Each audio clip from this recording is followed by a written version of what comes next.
You're just saying you're an EF fan. Big fan. Yeah, I picked EF because I love the pink. Pink's my favorite color. Yeah. So You got the wrong bike, man. You should have gotten a Cannondale. yeah, I do like the Cannondales, but the Trek Emonda speaks to me. When I stripped it down, it saved about. I'm a weight-weenie, okay? So it saved about 109 grams. Okay. From the frame and fork. Yeah. I have an Excel sheet like for each of the parts. It took me about 8 months to shop for this bike. I built it custom. You also have satellite shifters under the the tops. Yeah, I just got them. It's so good. Like, how come? Are you always on the tops? That's why you have it. When I'm climbing, I like just to be on the tops, and like I don't like. You know, when you're climbing, it's like you're so tired and everything. Yeah, you don't want to have to reach like that. Yeah. I am on wax. I stand by it. Okay, what kind of wax? Silka. So that's the one with the crock pot and that's what. It's so satisfying. Oh my god! I think I need to hire someone to do this for me. I just can't find the time. You take so much time to do it. Okay, it takes an afternoon to like just prepare it. Yeah. But after that, I just use the drip. Yeah. And then maybe if like I have a race, I'll change the chain, but for the rest of it, I just use the drip and it's fine. Do you have multiple chains for this? I have 3 chains, yeah. Yeah, so that's what I hear. Like everyone who does this, they have multiple chains just in case they got to swap it out. They're not going to sit there and wait for it to cook and then put it on, right? So you need to have multiple chains for this. Would you recommend a bike fit to those who are starting out? Yeah, actually, the one thing that people say is like they don't want to ride road bikes because it looks like really uncomfy. But if you get a bike fit, it's so comfortable, right? Shout out to your bike fitter. Who is it? His name is Mito Ilagan. Shout out, Mito. What's up? Do you consider yourself a weight weenie? And you said yes earlier. Yeah. And weight or aero gains? There's this guy on YouTube. His name is, I think the YouTube channel is Rights of Japan. Yeah, I'm a big fan. Right? He has an Emonda. That was actually one of the reasons as well, is that for me getting an Emonda. Like, I followed his video like just to learn about the Emonda, and I really enjoyed like building it up. Well, not similarly as his, because he's like a full-on weight weenie and he did it one by, I think. Yeah. But like I just use that as a basis. And I think there was one video where he was trying to slam the stem all the way to the bottom, but he couldn't do it because I think it'll rub against the cover, right? Yeah, it does. Emonda. So you can't slam all the way, right? I think if you use this stem, you can. But he had like the Schmolke, the really chunky carbon lightweight one. Yeah. So I think it rubbed the top cap. But this one, it's meant for it. So when will this be on Carousel? Because giving up sport got no time to ride.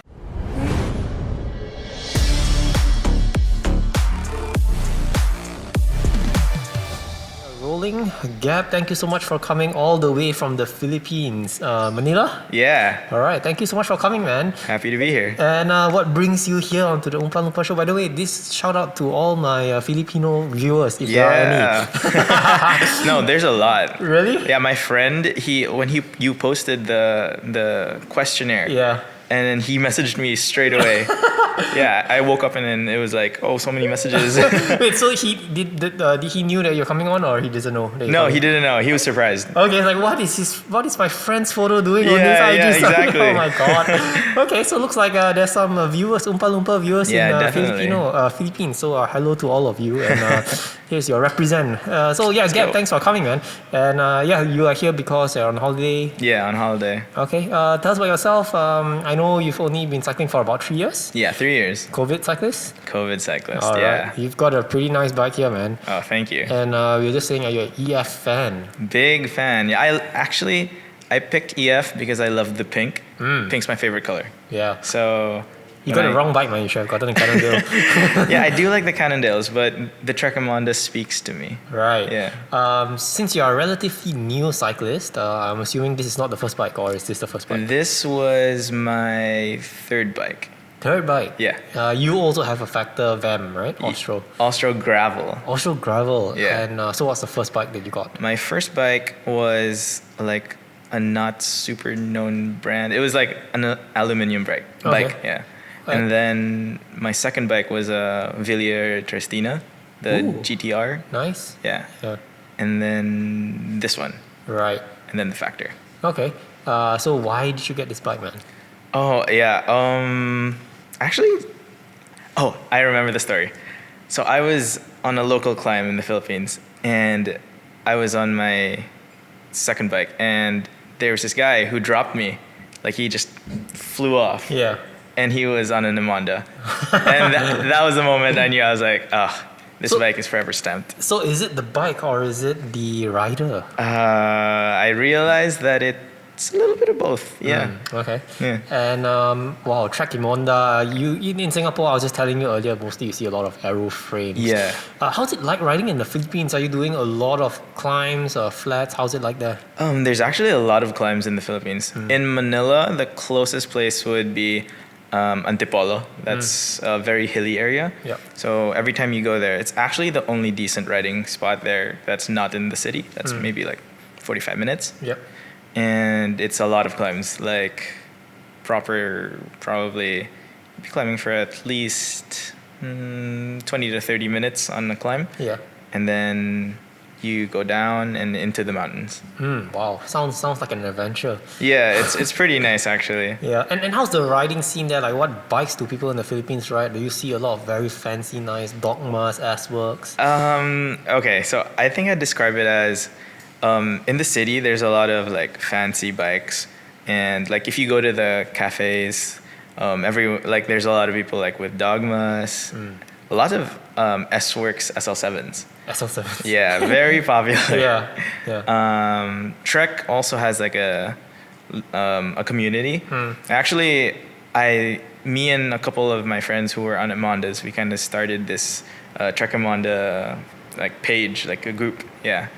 But a lot of really good cyclists are on like no name like aluminium bikes. Oh, really? And that's kind of how you know that they're good. If they're So they're not on the fancy, very expensive bikes. Yeah, so the people on the fancy bikes will race the people on the not so fancy bikes, and they'll keep up. So it's actually we have a saying, nasa tuhod yan, which is Filipino for it's in the legs, basically. Right. Wow. So it is in the legs, not about the bike. Yeah, but it's nice to have a nice bike. Yeah. I mean, if you can afford one, why not, right? Yeah.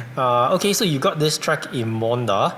Tell us I know when you first came in, I said normally I see the Trek. When I think of a Trek Emonda, I think of the Sega Fredo colors, the black and red one. I've never seen it in this color. You told me this is a custom painted one. Tell us, why did you get it painted in this color? Is it even actually painted because it looks like a raw carbon finish? Yeah, it's a raw carbon finish. So the story behind that is I actually love the Trek Sega Fredo color. So the navy blue and the red, right, with the Trek Sega Fredo. But I couldn't find a frame in that size and color. So I did with the black and red one, the SL6.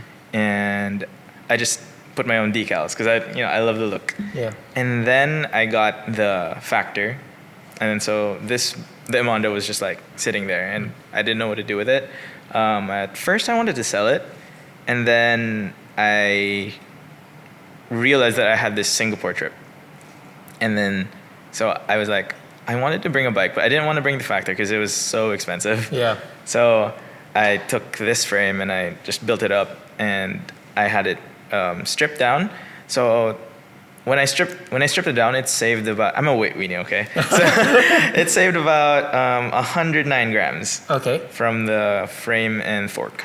And then, so yeah, I actually, I was part of this Cannondale club, and I saw this project with a Super 6 Evo, like the rim brake one, and he sanded it. They sand it down, and then they do like a gloss carbon finish, and it saves like 100 or so grams. And I really love that look. And at first I was looking for Cannondale as well, EF. But then I couldn't find any of the rim brake ones, the Super 6 Evo high mod.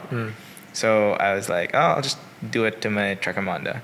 And yeah, it came out pretty nice. Right. So basically just sanded the paint down. Yeah. And then you just put a layer of, do you know what I think it's like a top coat or something like that. Yeah. Right.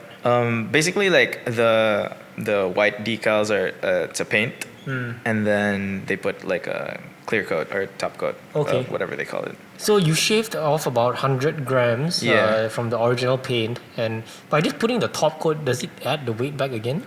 No, actually, I don't know exactly how many grams the original paint was because I weighed before like taking off the paint and then after the whole top coat was done. I had it done by someone else, not me. I don't know how to do it. Okay. I'm not good with like Yeah.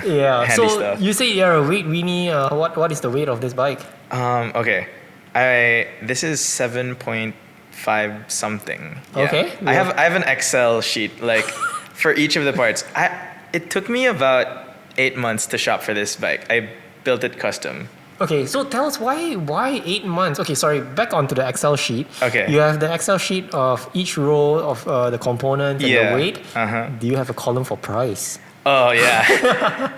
Yeah, there definitely is there's a common, it's like the part, the price, no, the part, the claimed weight, the actual weight, Wow. Yeah. the price, the link, have I ordered it? Is it coming? So everything was like meticulously planned. Yeah. And I wanted to make sure that if I'm spending like this much money, it would hit a weight that I wanted. All right. Yeah. Did it achieve what you wanted, the weight, or? Well, my first bike was about like 8.5. So this one came out to 7.5. Yeah. So I'm happy with that. And this is actually just like the mid-tier carbon. So it's pretty heavy for what it is. Like the SLR grade frame is about like 700 grams, I think. Yeah. This one is like, well, when it was painted, it was like 1.2. Yeah. So it's pretty heavy. And then so when it was stripped down, it was like 1.1, which is heavier than my Factor Austro gravel. Yeah. And how much did you pay for this bike, the whole setup? Yeah, like I guess if you convert it, it's about 11 to 12,000 Singapore dollars. Singapore, yeah. Okay. Yeah, tell us, run us through the components that you have. You said you've meticulously built it as how you wished. Yeah. Yeah, tell us how you built the components and why the reason behind that. Sure, yeah. Okay, so one of the reasons why I picked the Trek Emonda was I love the handlebar, the Bontrager Aeolus RSL VSR, something. Yeah, it's just so clean, like the integrated handlebar, and it's light for what it is. I think the original one before they did a recall was 286 grams, which is light for a integrated bar, right? Like the Metrons are like 300, 400 grams. So yeah, it was light and it didn't have any branding, so it was very clean. So that was like the first consideration. And then I went with, well, at the time I didn't like have that much of a budget to go for Durace, but then so I went with the Ultegra, and that was actually my first Di2 group set. Okay. And then it came with a 172.5 crank, which is a little long for me. I had a bike fit. And so my bike fitter said, oh, you need a 165. So the only 165 was a Durace. And so, yeah, that's my excuse for having a Durace crank with an Ultegra group set. Right. Okay. How tall are you, by the way? I'm 5'4". 5'4" So in centimeters, that is... That's 165. Okay. 160. And this frame size is rather A small. 50, Also. yeah. 50. Do you think you could have gone even for a shorter crank, like a 160?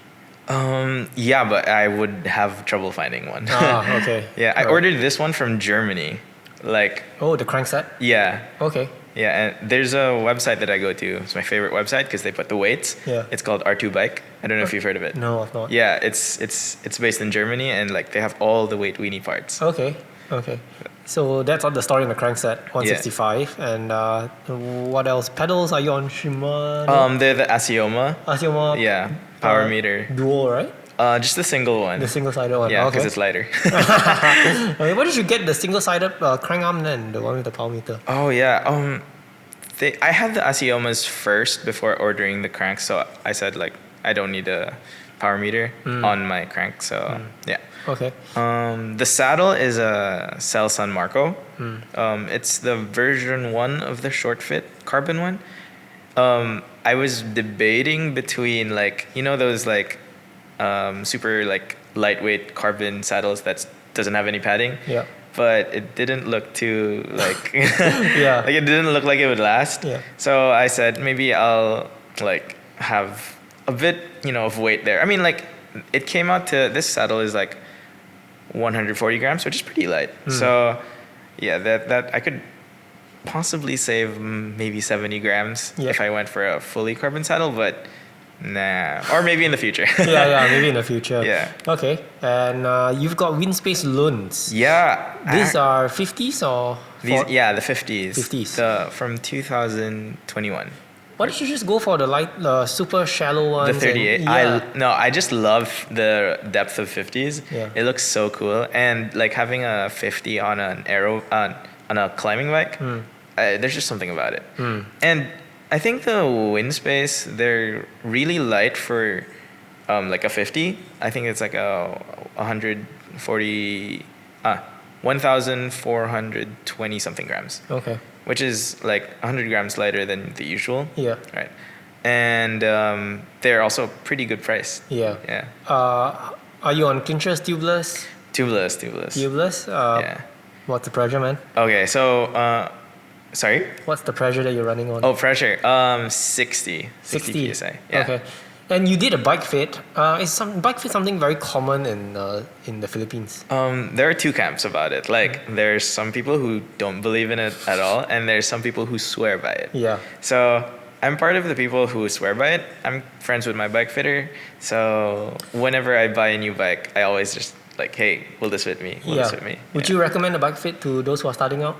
Yeah, actually, the one thing that people say is like they don't want to ride road bikes because it looks like really uncomfy. But if you get a bike fit, it's so comfortable, right? Shout out to your bike fitter. Who is it? His name is Mito Ilagan. Shout out, Mito. What's up? Yeah, get a bike fit, guys. Okay, so is he one of the more popular ones in the Philippines? Or? Yeah, he's one of the more popular ones. Okay, and what kind of bike fit is that? Is it something that is like those 3D kind of fit or? He used to do the 3D one, but now he does mostly like, I don't know if he does it like by eye or like. He kind of already knows what to look for, but he also has like a lot of instruments just to show people like when he's doing the bike fit, he has like a power meter that'll show you like your power, and then as you change, like you can see. Right. Yeah. Okay. Well, what else about the bike? Any cool things about the frame that you've done? I know I can see your name over down at the chainstay. Actually, I wasn't planning to put my name, but it was the person who was doing the paint. They were like, oh, you can make it personalized to your name and with your name, and I was like, yeah, sure, I guess. Yeah, it'll be cool. Okay. Yeah. Right. Any bottom brackets, specific bottom brackets you're using, or is this Shimano ones? I'm using the BB Infinite. Yeah. I've used on my Factor. I'm using the Ceramic Speed, and I kind of like the Ceramic Speed better. Right. But the BB Infinite also. I mean, can you actually tell the difference? I can't tell if it was like a shoddy like build job versus like, because like this one spins similarly to my Ceramic Speed, but when I went from this one to the Factor, I could feel the difference, and then when I rebuilt this, it was like kind of the same. Right. And give us a review of the Emonda and your setup. I really like it. It feels like. It's how do I say this? Imagine yourself watching this video and you are wanting to buy an Emonda. What would you want to hear or what would you want to know? It climbs really well. Yeah. So like when you're standing on it, it's very responsive. I know that's like very stiff, very responsive. It's the best bike ever. Yeah. But actually, in comparison, I have to admit that the Factor is a lot more. It's better. It's a better bike. But that's a gravel bike, right? It's a gravel bike, but it has like aero properties. But I run like 40s when I do gravel, and then I have this wheel set when I do road on my Factor, and no one can tell that it's a gravel bike. Yeah, when I looked at the picture, I was like, oh, I thought this was an Austro van. Yeah, exactly. You just told me just now it wasn't. When it was new bike day, everyone was like, oh, nice Austro van. And I was like, oh, it's actually gravel. So that's kind of like my do it all bike. Yeah. And this one is like I built it with the like idea of like, yeah, it's like a nice shiny bike to bring to the cafe. But for like rides that I really want like the bike to perform, I I still like the Factor better. Yeah. Okay. Admittedly. Okay. Cool. So, anything that you dislike about this bike, and any more upgrades that you have made? Dislike about the bike.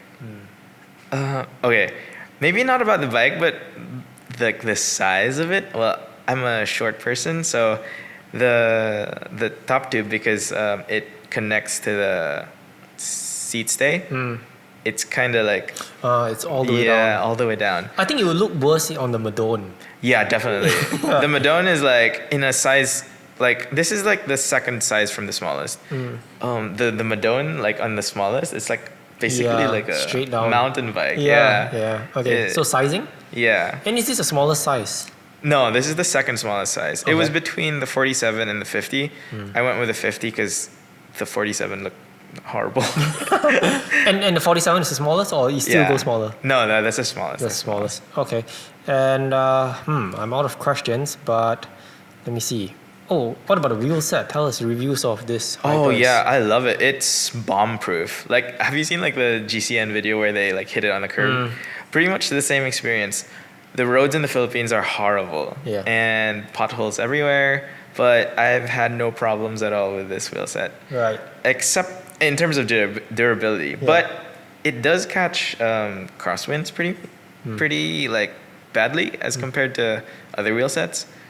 Which is like for a lighter rider like me, I'm like 65 kilos. Yeah. Which is so yeah, like on like big mountain passes where sometimes like when you go out onto the ridge, like the wind will blow, you feel it. Yeah. And are you on wax or loop? I am on wax. I'm like I stand by it. Okay, what kind of wax? Silka. So that's the one with the crock pot and you gotta Yeah, cook. that's what. It's so satisfying. Oh my god! I think I need to hire someone to do this for me. I just can't find the time. You take so much time to do it. Okay, it takes an afternoon to like just prepare it. Yeah. But after that, I just use the drip. Yeah. And then maybe if like I have a race, I'll change the chain. But for the rest of it, I just use the drip and it's fine. Do you have multiple chains for this? I have 3 chains, yeah. Yeah, so that's what I hear. Like everyone who does this, they have multiple chains just in case they got to swap it out. They're not going to sit there and wait for it to cook and then put it on, right? So you need to have multiple chains. For this. No, but when I clean my bike, what I do is like, for example, I'm switching out chains, or I already used 2 chains and I'm 2 chains, and I'm on my last chain. I just turn on the crock pot and then just use hot water for the chains, and then the wax just comes off. Yeah. And then you just dip it, and it's done. Is this an Ultegra chain or using a different kind of chain? Yeah, Ultegra chain. Ultegra? Yeah. Okay. And you said this is your first time traveling with this bike? Yeah, with any bike, actually. With any bike. So, tell us, you liking it? Or is it a hassle to pack this bike into the bike box? Okay, so it was actually pretty scary. Because like I wasn't sure like how they'd handle it, of course, and so like I put a lot of foam, I put a lot of everything like bubble wrap, and I was just like crossing my fingers like I hope it doesn't get destroyed. Like that would suck. Yeah. But yeah, thankfully it went well. What bike back do you use? It was an Evoque, the travel case. Was it the road one or a road specific one? I think it's like it's not road specific, yeah. Okay. So I had to take off the handlebar. Yeah. Sorry. No, it's okay. And then I took off the wheels, the handlebar, the pedal, and the seat post. Yeah, basically everything.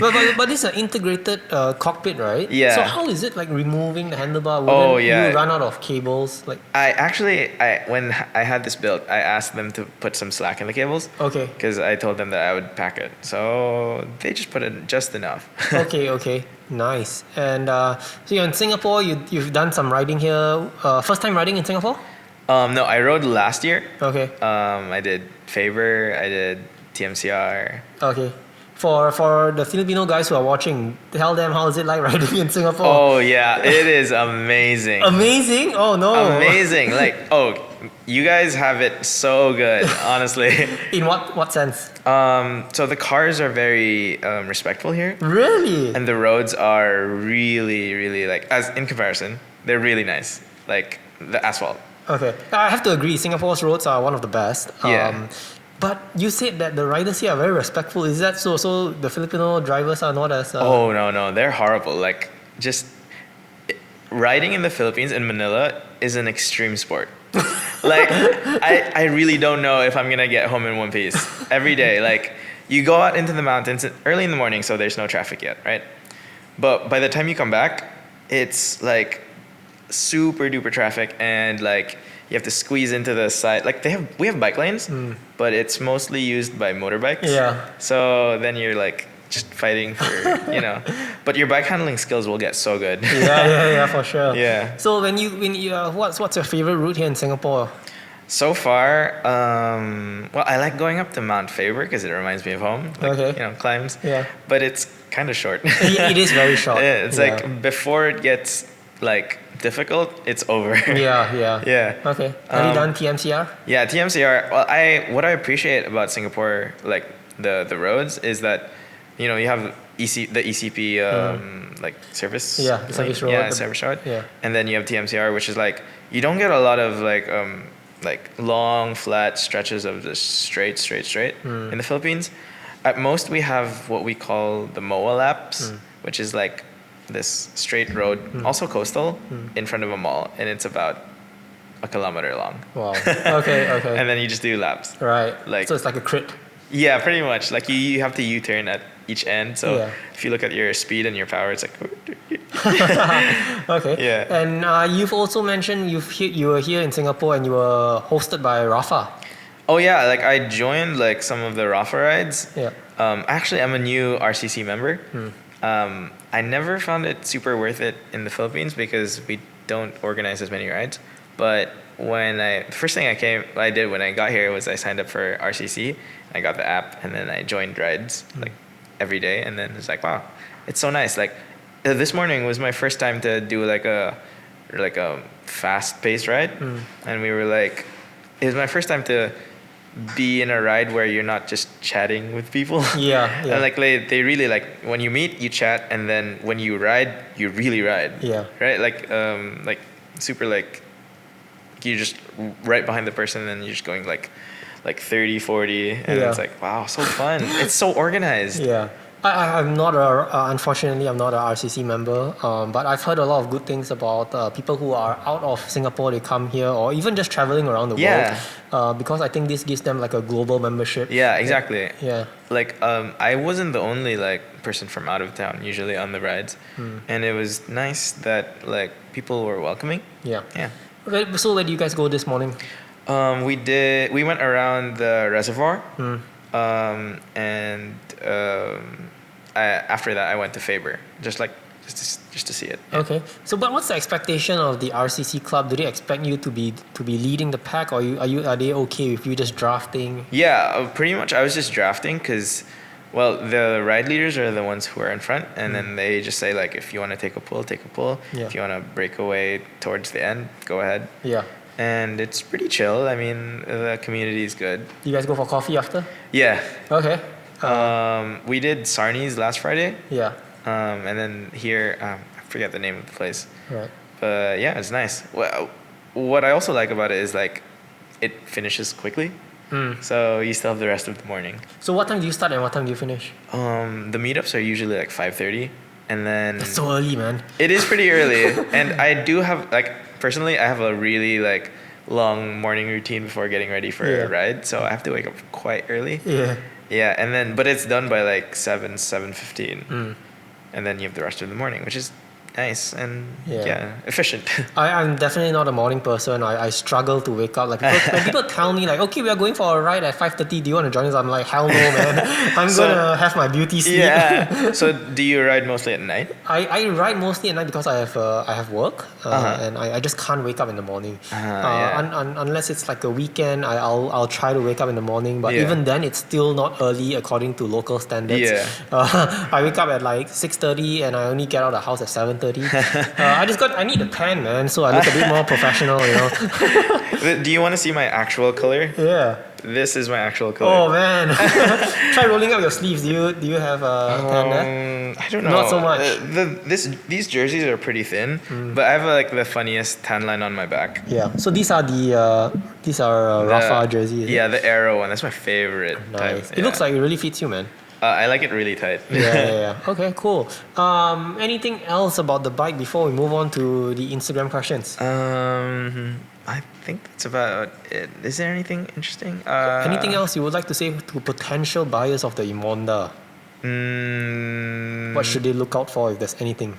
Oh, one thing is if you get the integrated handlebars, they have a strangely long reach. Like most bars reach is like 75, 80. This one is 100. So you have to decrease your stem length by about 2 centimeters. Okay. Which usually I run like 100. So, but here I have to run like an 80, which is, I mean, it doesn't look that nice, but but it's nice for like the aero position on the hoods because like there's a lot of space for resting your forearms. You also have satellite shifters under the the tops. I just got them. It's so good. Like, how come? Are you always on the tops? That's why you have it. When I'm climbing, I like just to be on the tops, and like I don't like you know when you're climbing, it's like you're so tired and everything. You don't want to have to reach like that. Yeah. So it's like. Right. Okay. Very nice. Do you also have shifters on the hood as well? No. I can reach it with my fingers, so I didn't see the need. Okay, cool. Let's move on. Nice. The first question. Can you show us the bottle that you have? Oh yeah. This is. Gab says he likes pink, by the way. Yeah, this is my favorite color. Very fluorescent. Reminds me of the greenish Mountain Dew bottle. Oh yeah. It's like the opposite of it. Yeah. So the question is, can't you afford better bottles?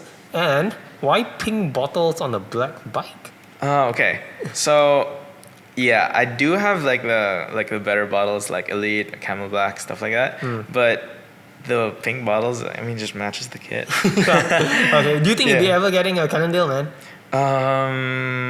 The Super 6. Super 6. They just came out with a new one, actually. Yeah. The Lab 71. I do like the Cannondales, but not the bike itself. Like, maybe if like I bought like an EF Cannondale, like the old team bikes, because they do have that website, which is pretty cool. Like, if I could own like, I don't know, who's like a short rider, like their bike, that would be cool. Yeah. Okay. What do you think will be your dream bike or the next bike that you would potentially get? Oh no, don't. Maybe you should mention it on YouTube, and the next time you come to Singapore, we'll see whether that dream came true. Next bike.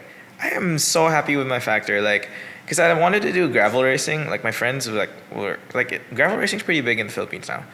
And my friends were like, oh, let's go gravel racing. I was like, I don't have a gravel bike. So I bought the Factor as like a gravel and road. And I'm really happy with it. So I don't think I have like a dream bike, but I do like doing time trials. So my plan was actually to get an S-Works Shiv TT. Oh, that's a nice one. Yeah. But I did message Specialized Singapore, and because like they're the ones that handle Asia, right? Yeah. But they couldn't, like, for probably like 4 months, they couldn't find me a frame. Right. So I was like, I'll just get a gravel bike. They couldn't find you the frame because of the size, or? Yeah, the size. I needed an extra small. But okay, so TT bikes, they look quite huge. Do you think it'll be an issue for you for sizing, not only the Shiv and any other models? Actually, it's only the Shiv TT that looks decent on my size. Everything else, well, because like, you know how TT bikes have like a straight top tube. Yeah, so like the seat post will be like tiny, like it barely goes out. Yeah. But on the Shiv, on the extra small, on all of the other Shiv sizes, it's flat. On the extra small, there's a bit of a curve. If you look at Remco's, he rides an extra small. Right. And so the curve makes it so that I can have a bit more higher of a seat post, which, you know, looks better. Yeah. And have you ever considered maybe getting like a custom bike where they can fit it up to your size, like a Fetska, Bastion? Yeah, but I like aero bikes. And I mean, like, I say that and I bring in a Emonda, but I mean, it's still got aero properties. Yeah. So, yeah. Okay. Next question. I'm not sure if this is your friend because he says, do you consider yourself a weight weenie? And you said yes earlier. Yeah. And weight or aero gains? Oh, okay. So for performance, I found out that aero gains really does make a difference.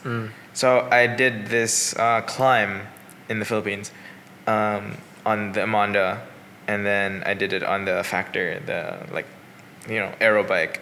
And for less watts, I beat my PR on the Emonda.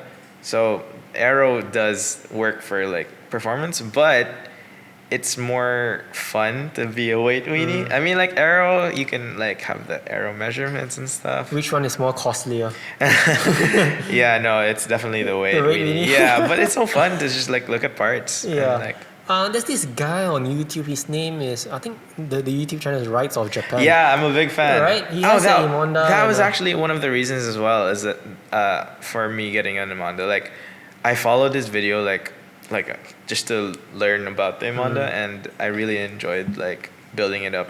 Well, not similarly as his, because he's like a full-on weight weenie, and he did it one by, I think. Yeah.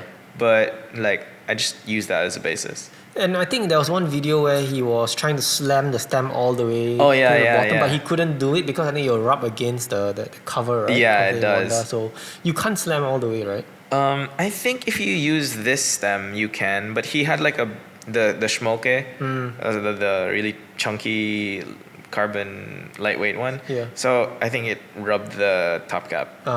But this one, it's meant for it. So I think you can slam it. Okay. I know if you also briefly talk about the hypers, maybe if you could give us a very quick one, what do you think of the performance of the Loon Hyper 50? They're great. I love them. I would like I'd go for like a lighter one. Like the 38s are really nice and light, but like I like the 50s and how they roll, and it's light enough for climbing. Like I've done like some pretty long sustained climbs, and the aero gains really help. So yeah, and it's pretty bomb proof. So Okay. it's great. All right. Now bike-demic is over. Yeah. A lot of people are giving up cycling. The question is, when will this be? Are you familiar with Carousel? Carousel, yeah. Yeah. When will this be on Carousel? Because giving up sport got no time to ride. Oh. You started off during the COVID era. I mean, so far you've still hung on to it, but I mean, now on Carousel you can get like really cheap bikes. I mean, people are just totally giving up cycling. Do you think that they will ever come? For me, well, I don't know. Like I do like I have, as long as I guess as I have like a community and like, well, actually I say that, but I do most of my rides alone. So I like cycling, and I like the like building aspect of bikes. Yeah. Like, well, I don't building myself, but like the Excel spreadsheet. So like in my spare time, I like building out like dream bikes and stuff, like making weights and stuff. But then I'll just for fun. Okay. What made this bike $11,000 with Chinese wheel set? It was the handlebars are expensive, the saddle, the crank, and then shipping stuff to the Philippines. We have this thing where if anything is above, wait, I'm doing the conversion in my head, 10,000, like 800 is it? No. How much in pesos? 10,000 pesos. That's about $200 in US dollars. So what's that conversion? 1.3, I think. I don't know. Yeah, something like that. Yeah. There's a threshold, and if anything is above that, they'll tax it 27%. So wow. Yeah, so if you're bringing stuff in, like, just be prepared to pay like crazy amounts of tax. Yeah. And like a lot of these things are like over that threshold. So yeah, it's pretty expensive. Okay.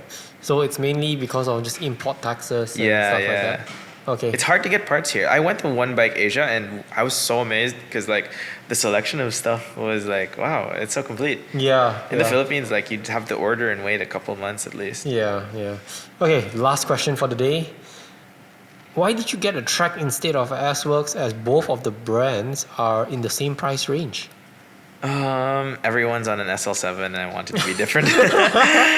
Do you not see as many Trek bikes in the Philippines? There's some, but I don't know. The SL7 is like, it's all right, I guess. Yeah, it's very common bike. But if I did go for S-Works, I think, well, yeah, the Shiv TT or Revenge. Yeah. Okay, that's all I have for today.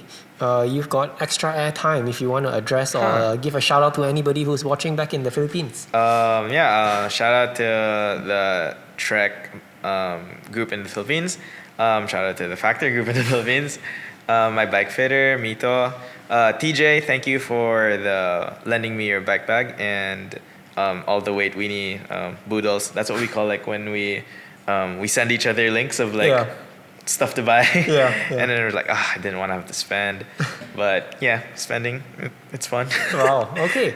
Gab, thank you so much. Thank you. Do you think you could show us what these Crocs are awesome, man? Oh, yeah. Let me take them off.